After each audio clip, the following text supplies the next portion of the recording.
नमस्कार, मैं हूं रश्मि और आप देख रहे हैं ग्रैंड न्यूज नेटवर्क। चलिए नजर डाल लेते हैं आज की ताजा खबरों की ओर। न्यायधानी बिलासपुर में यातायात व्यवस्था को दुरुस्त करने और सड़क हादसों पर लगाम लगाने के लिए यातायात विभाग ने वाहन चलाते समय मोबाइल पर बात करने वालों के खिलाफ अपनी सख्ती बेहद बढ़ा दी है।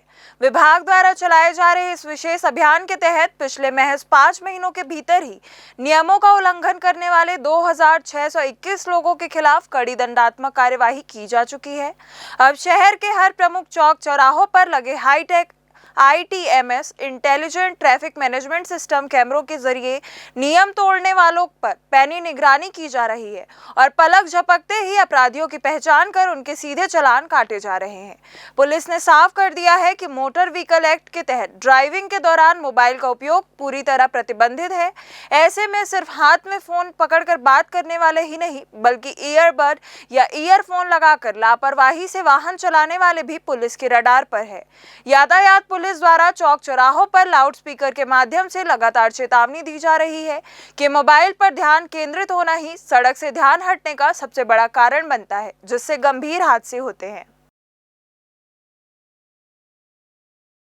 बिलासपुर जिले के कोनी थाना क्षेत्र अंतर्गत ग्राम निरतू में रविवार को एक हृदय विदारक हादसे में 65 वर्षीय किसान धर्म यादव की आकाशीय बिजली गिरने से मौत हो गई। घटना उस समय हुई जब वे दोपहर के समय अरपा नदी के किनारे स्थित अपने खेत में धान की रोपाई का कार्य कर रहे थे और अचानक शुरू हुई तेज बारिश से बचने के लिए मरघट के पास आश्रय ले रहे थे। बिजली की चपेट में आने से उनकी घटनास्थल पर ही मृत्यु हो गई, जिससे पूरे गाँव में शोक की लहर दौड़ गई है।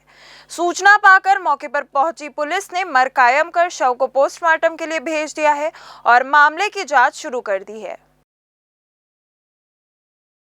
बिलासपुर पुलिस ने शहर में कानून व्यवस्था को और अधिक मजबूत करने के उद्देश्य से आज सुबह एक बड़े सघन रेड अभियान को अंजाम दिया। इस ताबड़तोड़ कार्यवाही में पुलिस ने कुल 90 बदमाशों और चाकूबाजों को धर दबोचा, जिनमें से 76 लोगों के खिलाफ प्रतिबंधात्मक कार्यवाही की गई, जबकि 12 आदतन अपराधियों को सलाखों के पीछे जेल भेज दिया गया।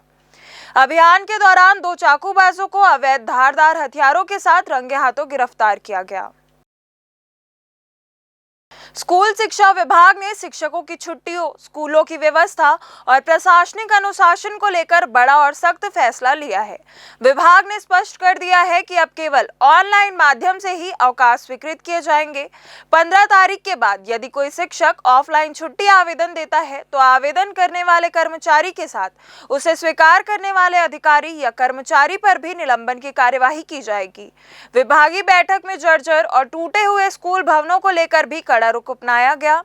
अधिकारियों ने साफ कहा है कि किसी भी स्थिति में बच्चों को असुरक्षित भवनों में नहीं बैठाया जाएगा। भवन उपलब्ध नहीं होने पर कक्षाएं सामुदायिक भवन, जनपद भवन, मंदिर परिसर या अन्य सुरक्षित स्थानों पर संचालित की जाएगी। बैठक में बताया गया है कि स्कूलों की मरम्मत और बुनियादी सुविधाओं के लिए 21 करोड़ रुपए का बजट जारी किया जा चुका है।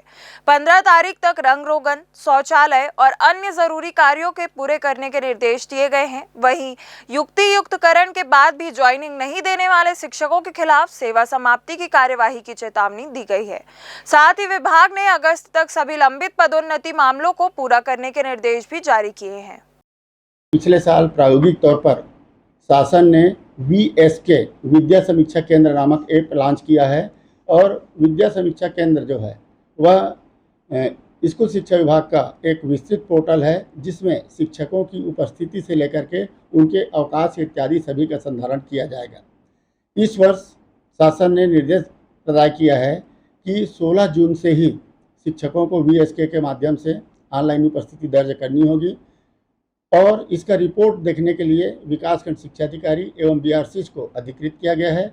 जिन शिक्षकों के द्वारा ऑनलाइन एंट्री नहीं की जाएगी उन्हें अनुपस्थित अथवा अवकाश मानते हुए उनके वेतन रोकने की कार्यवाही किए जाने का निर्देश प्राप्त है। बिलासपुर में मानवता और सेवा का प्रेरणादायक उदाहरण उस समय देखने मिला जब स्वर्गीय श्रीमती सरिता देवी अग्रवाल, स्वर्गीय श्रीमती सरोजनी देवी और स्वर्गीय श्रीमती उर्मिला केडिया की पुण्य स्मृति में रक्तदान एवं निःशुल्क मेडिकल कैंप का आयोजन किया गया। मंगला चौक स्थित वंदना अस्पताल के पीछे बालाजी चैरिटेबल ब्लड सेंटर में आयोजित शिविर में लोगों ने उत्साहपूर्वक भाग लिया और कुल 38 यूनिट रक्त संग्रहित किए। शिविर की विशेष बात यह रही कि कई युवाओं ने पहली बार रक्तदान किया। उन्होंने इसे समाज सेवा का सबसे आसान और श्रेष्ठ माध्यम बताते हुए भविष्य में भी नियमित रक्तदान करने का संकल्प लिया। रक्तदान के साथ आयोजित निःशुल्क मेडिकल कैंप में विशेष चिकित्सकों ने स्वास्थ्य परीक्षण, ब्लड प्रेशर की जांच तथा आवश्यक चिकित्सीय परामर्श दिया। आयोजकों ने बताया कि वे पिछले 4 वर्ष से अपने पूर्वजों की पुण्य स्मृति में इस सेवा अभियान का आयोजन कर रहे हैं। उनका उद्देश्य केवल रक्त संग्रह करना नहीं, बल्कि लोगों को रक्तदान के प्रति जागरूक कर अधिक से अधिक लोगों को इस महादान से जोड़ना है। शिविर ने यह संदेश दिया कि 1 यूनिट रक्त किसी दुर्घटना पीड़ित, थैलेसीमिया, कैंसर या अन्य गंभीर मरीज के लिए नई जिंदगी की उम्मीद बन सकता है। यह ब्लड डोनेशन कैंप स्वर्गीय श्रीमती सरिता देवी अग्रवाल जी, स्वर्गीय श्रीमती सरोजनी देवी अग्रवाल जी और स्वर्गीय श्रीमती उर्मिला केडिया जी की स्मृति में पिछले 5 वर्षों से, यह 5वां वर्ष है, लगातार हमारे द्वारा ब्लड कैंप का आयोजन किया जा रहा है। अच्छी विशाल संख्या में लोग आके डोनेट करते हैं हर साल। अच्छा लगता है। क्या रक्त की शॉर्टेज के कारण बहुत से लोगों की जान जाती है, वो उस उद्देश्य को ठीक करने के लिए ही हमारे द्वारा यह कैंप किया जाता है। हमारे द्वारा कैंप में जो भी ब्लड एकत्रित हो रहा है उसको हम फिर थैलेसीमिया पेशेंट्स को भी फ्री में भी दिलवाते हैं। यश अग्रवाल के द्वारा यह ब्लड डोनेशन कैंप का आयोजन किया जा रहा है, जो कि 4-5 साल से लगातार ब्लड डोनेशन कैंप का आयोजन करते हैं। इसमें थैलेसीमिया और सिकल सेल पीड़ित बच्चों को लगातार ब्लड की आवश्यकता को पूर्ति किया जाता है, जो हमारी संस्था बालाजी चैरिटेबल ब्लड सेंटर के द्वारा पूर्ति किया जाता है। ब्लड डोनेट करने में अच्छा लग रहा है, मेरे को जागरूक है ये भैया रखें, यश भैया के द्वारा है यह योजना जो है, बढ़िया लगा। तो पिछले 5 वर्ष से मैं दे रहा हूँ, ब्लड डोनेट कर रहा हूँ। अच्छा लग रहा है, मैंने पहली बार ब्लड डोनेट किए, उसके लिए मेरे को अच्छा लग रहा है। इसी तरह हर सभी को ब्लड डोनेट करना चाहिए। साथियों के साथ ब्लड डोनेट करने आए हुए थे इस कैंप में। बहुत ही अच्छा आयोजन था, इनके द्वारा किया जा रहा था, जिसमें हम पिछले 5 वर्षों से लगातार ब्लड डोनेट इनके साथ मिलकर करते हैं। हम लोग पिछले 5 साल से स्वर्गीय उर्मिला केडिया जी, स्वर्गीय श्रीमती सरोजनी देवी जी, स्वर्गीय श्रीमती सरिता देवी जी के उसमें ये ब्लड कैंप का आयोजन किया जाता है भैया यश भैया के द्वारा। हम लोग पिछले 5 साल से यहाँ आ रहे हैं। हर साल रक्तदान करा जाता है। रक्तदान समाज के हर व्यक्ति की जिम्मेदारी है कि आकर ब्लड डोनेट करें।